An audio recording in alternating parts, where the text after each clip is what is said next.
tal? ¿Cómo les va? Muy buenos días. Tanto hablamos de la inseguridad o de la seguridad pública a nivel parlamentario, también, ¿por qué no?, en toda la sociedad. Y muy pocas veces nos detenemos en la rehabilitación, y sobre todo en la rehabilitación de los menores, de los jóvenes que tuvieron conflicto con la ley, y que de alguna manera allí está buena parte de la solución hacia el futuro, ¿no? Tratar de rehabilitar de buena manera a esos menores infractores. Vamos a recibir hoy en la entrevista de Telebuen Día al director de salud del instituto que se está encargando de la rehabilitación de esos jóvenes, a José Luis Priore, el licenciado José Luis Priore. Gracias. ¿Cómo le va? Gracias por venir. Buen día. Buenos días, muchas gracias por la invitación. Bueno, a ver, puntualmente vamos a hablar en un principio de la excusa que encontramos para invitarlo, Sí, y es la rehabilitación, la inauguración de un policlínico. Aparte de un policlínico, un centro femenino. Vamos a hablar un poco de la rehabilitación de las mujeres que estuvieron en conflicto con la ley, pero un poco en general de la situación que se encuentran y cómo se hace para trabajar en la rehabilitación de estas personas. Específicamente, el viernes están inaugurando una policlínica para... ¿Cuántas son las mujeres que están bajo la órbita de la INISA? Ahí está. En principio, considerar de que la cantidad de adolescentes que tenemos en el centro son 23 en este momento, y que muchas veces las políticas de acción frente a la privación de libertad hace que el hecho de tener poca cantidad de mujeres siempre en el peso, tanto en adultos como en adolescentes, hace de que muchas veces las políticas y el encare sea más con un perfil androcéntrico, ¿no? A ver, para que la gente tome real dimensión. Sí. ¿Cuánto es el total? Porque esto va cambiando, generalmente, por eso hay que preguntarlo cada tanto. A nivel de privados de libertad de todo el país, adultos y adolescentes, adultos y menores, tenemos unos 10.500 aproximadamente. Privados de libertad adolescentes están en el entorno de los 500, ¿sí? Y de esos 500, 23 son siempre, mujeres. 23 son mujeres. Siempre la cantidad de mujeres dentro del sistema siempre ha sido oscilante entre un 5 y un 8%. En adultas es un 8 o 9%, en adolescentes es un 5%. Esto hace de que muchas veces la poca cantidad hace de que no sea, no tan importante, pero sí que no se hagan encares más pensando en el mundo femenino y en las particularidades que tiene que tener la privación de libertad femenina, que ya de por sí la privación de libertad, y pensando y hablando en aspectos de salud, la tenemos que ver con un enfoque epidemiológico muy distinto. Básicamente por dos cosas, digamos, está consensuado a nivel mundial de que todos los eventos de salud y enfermedad que ocurren dentro de un centro de privación de libertad tienen incidencia en la comunidad en general. ¿Por qué? Porque la población privada de libertad es una población de tránsito. Uno tiene que pensar de que la gente que está privada de libertad nunca va a estar todo el tiempo, y todo lo que sean eventos de salud y enfermedad deben necesariamente controlarse por el impacto que pueden tener en la sociedad. Esto es bien interesante. A ver, tenemos que asumir de una vez y para siempre, seguramente, como sociedad, es que el tratamiento que reciban mientras estén privados de libertad, ya sea en su etapa adulta o adulta, pero no importa. Imagino mucho más en la adolescente, va a repercutir en el futuro en la sociedad. Y sí, va a repercutir. Me acuerdo de la frase de Dostoyevsky de que el hombre vive la segunda mitad de su vida en función de lo que aprendió en la primera mitad, ¿no? Si serán importantes las experiencias, digamos, de la primera mitad, principalmente cuando uno piensa desde la adolescencia como una etapa de crisis, ¿no? Digamos, todos hemos vivido nuestra adolescencia, cuando miramos en la sociedad las adolescencias, como Marcelo Viñar, por ejemplo, señala, y que muchas veces es el reflejo, las adolescencias que tenemos es el reflejo de lo que la sociedad hace y trabaja por ellas. Si a nosotros en ese paquete de complejidades agregamos el hecho de la privación de libertad, tenemos un elemento muchísimo más agregado. Y yo te decía que no solamente desde el impacto de la salud pública, que es lo que hay que pensar, sino también desde una concepción de derecho, ¿no? Creemos que el hecho de estar privado de libertad no tiene por qué incidir en el poder ejercer los otros derechos, y entre ellos la salud. Más allá de cuestiones cuantitativas, es decir, la cantidad, ¿qué otras diferencias podemos encontrar en cuanto a la reclusión o a la rehabilitación de mujeres en infracción con la ley, menores, adolescentes que hayan cometido algún delito, y los hombres? Bueno, generalmente el perfil de las mujeres en privación de libertad tienen delitos, pero son muchísimo menos violentos. Hay una presencia de consumo de sustancias, pero no vinculadas directamente al delito, como pasa un poco más en las adultas. Por eso que en la estrategia de salud que nosotros buscamos, y que la inauguración de este policlínico el viernes a las 11 de la mañana busca tratar de equiparar lo que tiene que ver el derecho a la atención en salud, para dejarlo al mismo nivel de lo que debe ser la población en general. Claro. Vamos a decir, van a recibir allí el mismo tratamiento que recibirían si estuvieran es recibir el mismo tratamiento. Ahí está. Nosotros, cuando asumimos la dirección de salud, y esto ha sido un poco la línea estratégica de trabajo que hemos llevado adelante con el directorio, con Fulco, Eduardo Katz y Viviano, además de todo el equipo de trabajo de línea en donde interarticulamos seguridad, programas, el equipo de convenios y cooperaciones, en el cual armamos una estrategia de trabajo. Tenemos que considerar de que la privación de libertad tiene que ser solamente eso, que todos los otros derechos tienen que ser conservados. Y acá la estrategia de salud particular se basó en algunos diagnósticos de situación realizados en el momento, en la experiencia de privación de libertad adulta, que es la que yo traigo junto con el equipo de gestión, y que hemos identificado de que algunos procesos no hay mayores cambios con respecto a los adultos, sí hay otros que sí hay que diferenciar y que tienen que ver con la propia adolescencia, y que básicamente se manejan en eso, ¿no? En tratar de llevar adelante en una política que tiene que ser abierta. Nosotros consideramos de que todos los procesos tienen que ser de puertas abiertas por varios aspectos. En lo que tiene que ver específicamente en salud, la estrategia de salud nosotros la enfocamos alineados a un sistema nacional integrado de salud, alineado a un programa de tratamiento y de manejo adolescente, que es el que marca la pauta del Ministerio de Salud Pública. Y lo otro que estamos buscando también es tratar de trabajar en lo que tiene que ver con la complementación de servicios. En el universo de adolescentes que nosotros tenemos un fuerte componente de usuarios de ACE, que son aproximadamente las 2/3 partes, pero sí un componente también de usuarios de mutualista. Y entonces en ese estado de situación que es el que tenemos, la idea de visibilizarnos nosotros en la atención es como un gran policlínico de primer nivel, con sí algunas atenciones particulares debido a algún tipo de demanda, y acá básicamente tiene que ver los aspectos en salud mental y en consumo. Tenemos un equipo de salud muy comprometido y con alta presencia de médicos que trabajan no solamente a nivel de medicina general, médicos psiquiatras, tenemos un equipo de consumo problemático de sustancias que está trabajando muy fuerte, y que, por ejemplo, en el caso del Centro de Privación Femenino, ya en el 2015 multiplicamos por 10 la cantidad de intervenciones que hacemos en el tema de consumo problemático, y este año, por ponerte números y cifras, el año pasado, que fue el momento en que se hizo la reforma de todo el equipo de consumo problemático de sustancias, tuvimos 80 intervenciones, y en lo que va de este año ya llevamos más de 180. Me interesa profundizar. Las cifras, está bueno conocerlas, pero para que la gente y también nosotros nos podamos hacer una idea. Sí. ¿Cuántos de los menores que están privados de libertad presentan, empecemos por lo general, consumo de drogas? Consumo de drogas. Y hay una inmensa mayoría. Los guarismos oscilan entre un 70 y un 80%. O sea, 8 de cada 10 menores que están que tuvieron algún delito, que están privados de libertad, tienen historia de algún consumo, que en adolescencia es problemático, ¿no? Tenemos que pensar de que todo consumo de sustancias es problemático durante esa etapa. Claro. Y una fuerte adicción, un consumo de sustancia problemático en cuanto a la periodicidad, y a que quizás eso esté vinculado a que hayan cometido el delito y que los llevó a ese lugar. No hay una suerte de vinculación. En algunos casos sí, pero son muy particulares, pero está presente el consumo, pero no el consumo como directamente incidente de la comisión de delito. Eso sí se evidencia. ¿Y cómo se trabaja? ¿O cuánto incide la recuperación de la salud mental en la rehabilitación de estos jóvenes? Bueno, ahí tenemos que pensar en tratar de trabajar en un componente y diferenciar bien, porque ha sido muy cuestionada y está siendo muy cuestionada la cantidad de consumo de psicofármacos que ocurren dentro del sistema. En una visión que uno tendría que pensarla desde el punto de vista de que se trata como de apaciguar o de controlar. Nosotros pensamos desde salud que, si bien existe una necesidad de tratamiento por psicofármacos, este es muy heterogéneo. Es importante, creo, aclarar eso, porque dentro del sistema tenemos centros en los que hay un importante consumo, una importante disposición o entrega de psicofármacos que obedecen a ciertas situaciones particulares. Por ejemplo, cuando nosotros pensamos en un centro de ingreso, en donde el adolescente tiene, por la comisión de delito, ingresa al sistema, tenemos un componente que es bastante complejo. ¿Qué es lo que pasa? Tenemos a alguien que queda privado de libertad, que está en un periodo cautelar esperando la posibilidad de ser sentenciado o no, con las incertidumbres que eso genera.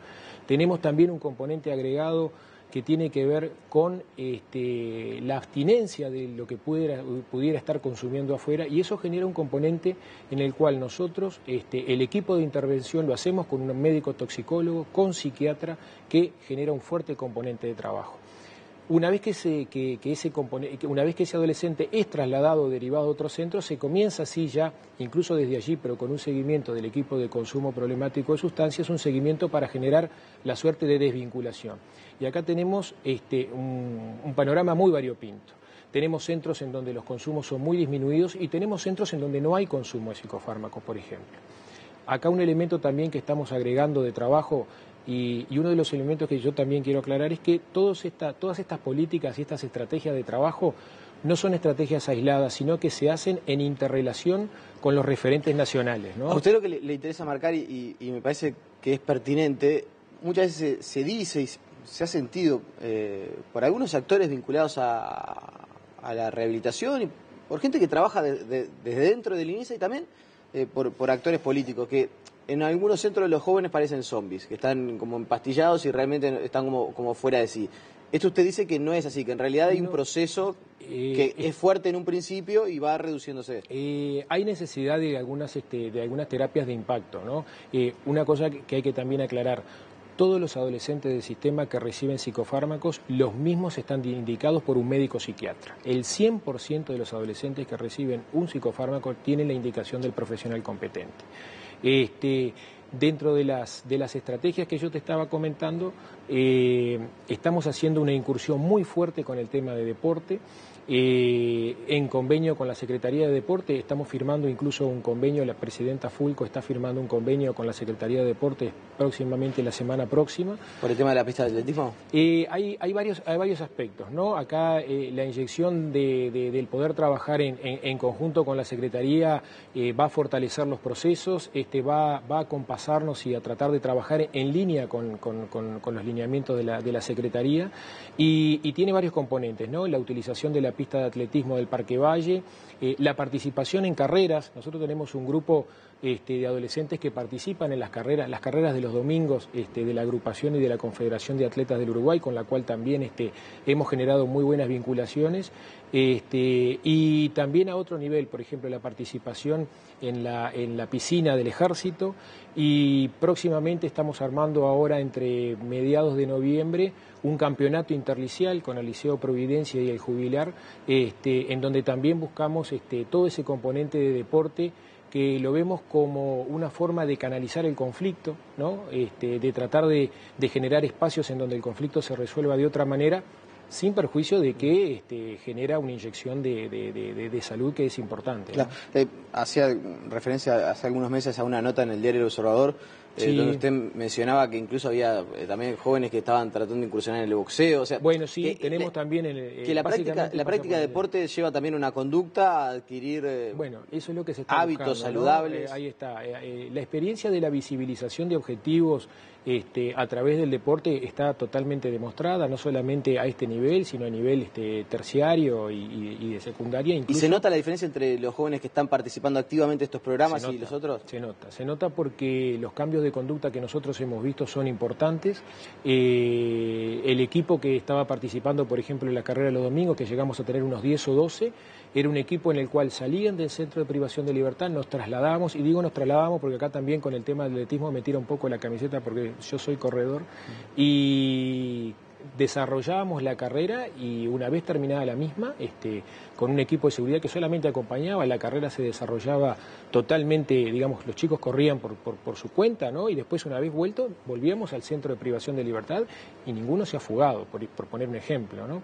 Ya de este componente de 10 adolescentes tenemos 6 que ya se han ido en libertad, incluso de los 4 que quedan participaron, por ejemplo, en la carrera de Villa Española del domingo pasado. Estamos haciendo las gestiones para ver si pueden participar en la carrera de Malvin de este próximo sábado, y así etapa a etapa los vamos vinculando. Lo que sí no hemos tenido todavía, y ya estamos armando con el tema específicamente femenino, es la posibilidad de vincular a dos adolescentes, a dos niñas, para que puedan empezar a participar, porque obviamente requiere de un entrenamiento. A nosotros, por ejemplo, la Colonia Berro nos genera una gran ventaja por el espacio amplio. Los chiquilines salen de los centros y entrenan por la Colonia Berro, hacemos la solicitud de los permisos judiciales correspondientes y los chiquilines salen a correr por la Colonia Berro con los profesores en la suerte de entrenamiento, ¿no?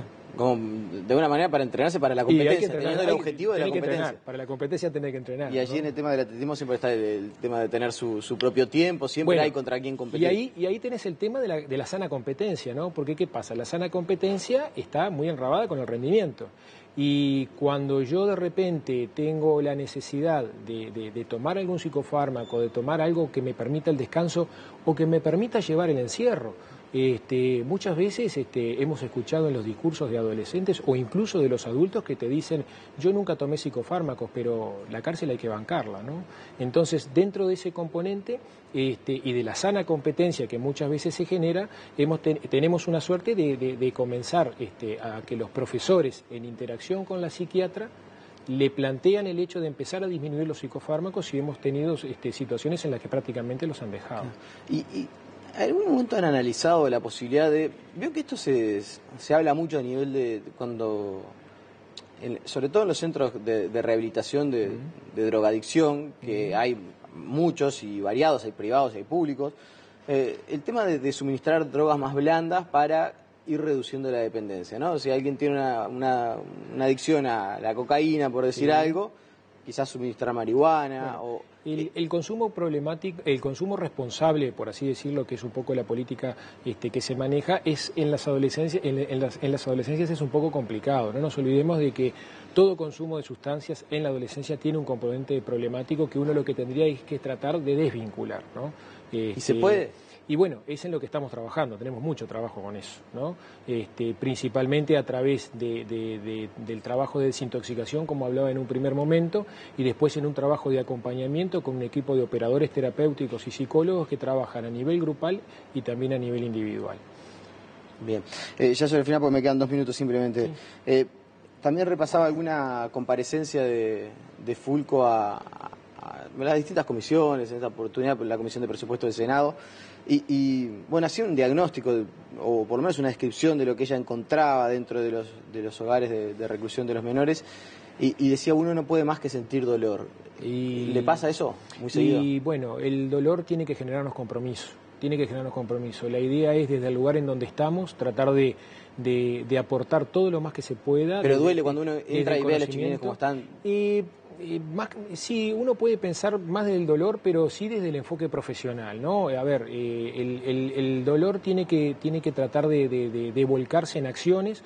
Nosotros, en ese sentido, obviamente de que cuando uno se interioriza en las situaciones de vida, y como ya se ha reiterado en varias oportunidades, los tránsitos de vida han sido muy duros. Digamos, cuando uno encuentra a un adolescente privado de libertad, ve de que hubo una cantidad de sucesos durante su infancia, en los cuales indefectiblemente a veces las circunstancias han hecho de que hayan terminado de esa manera, ¿no? Y más aún en las niñas, ¿no? Que en donde el componente muchas veces de presencia de abuso, en donde prácticamente la adolescencia no ha existido, el embarazo adolescente hace de que se transfiera o que se trate de pasar rápidamente a la vida adulta. Hay todo un componente de vulnerabilidades de que sí, obviamente de que producen dolor y que tienen que generar sensibilidad. ¿Y le ha pasado esto de encontrarse por la calle con algún adolescente que haya estado privado de libertad y que le haya agradecido? Todavía no, adultos sí porque la mayor cantidad de años ha hecho de que de repente me hayan parado y me hayan dicho y bueno, es reconfortante por lo menos verlos afuera, ¿no? Lo que sí tenemos que pensar es que lo que tratemos de buscar es que prácticamente el sistema busque una forma tal de que se evite de que estos adolescentes sean reincidentes y que hagan un tránsito desde la parte de adolescencia de privación de libertad a la parte adulta, ¿no? Sí, es un poco la llave de todo esto. Claro, parece lo más sencillo, pero en realidad sí, es lo más difícil, ¿no? A ver, siguen llegando expertos internacionales que nos dicen que las condiciones en las que tenemos recluidos a nuestras personas privadas de libertad, ni que hablar a nivel adulto, pero en particular, yo insisto, en el tema de los menores, dista bastante de ser la ideal. Bueno, lo que se está buscando es eso, ¿no? Yo creo que el componente de trabajo, y acá también tenemos que mencionar de que el aporte que se hace no solamente desde la gestión, sino desde los propios trabajadores y el compromiso de los trabajadores es fundamental para llevar esto adelante. Y quiero destacar eso, ¿no? Porque muchas veces la gente evidencia y evalúa, pero tenemos un grupo de trabajadores muy comprometido en la tarea, a punto tal de que a veces ocurren situaciones en las que para intervenir en los actos de violencia terminan lastimados, ¿no? Esto tiene que, digamos, deja en evidencia un compromiso importante para tratar de frenar situaciones violentas que la propia privación de libertad genera, ¿no? El aumento de las tensiones, el aumento de la conflictividad dentro genera situaciones de este tipo, y que muchas veces las válvulas de escape son muy variadas. La autoagresión, como los componentes de intentos de autoeliminación, que son muy frecuentes en la población adolescente y más aumentados todavía en la población privada de libertad, o a veces los eventos de heteroagresión, en donde hay muchas veces peleas entre ellos o hacia los funcionarios, ¿no? José Luis Priore, le agradecemos su presencia, seguramente lo volveremos a convocar, porque es un tema en el cual daba para seguir y para profundizar. Es muy emocionante y da para seguir. Bueno, gracias. La pausa y seguimos con más noticias.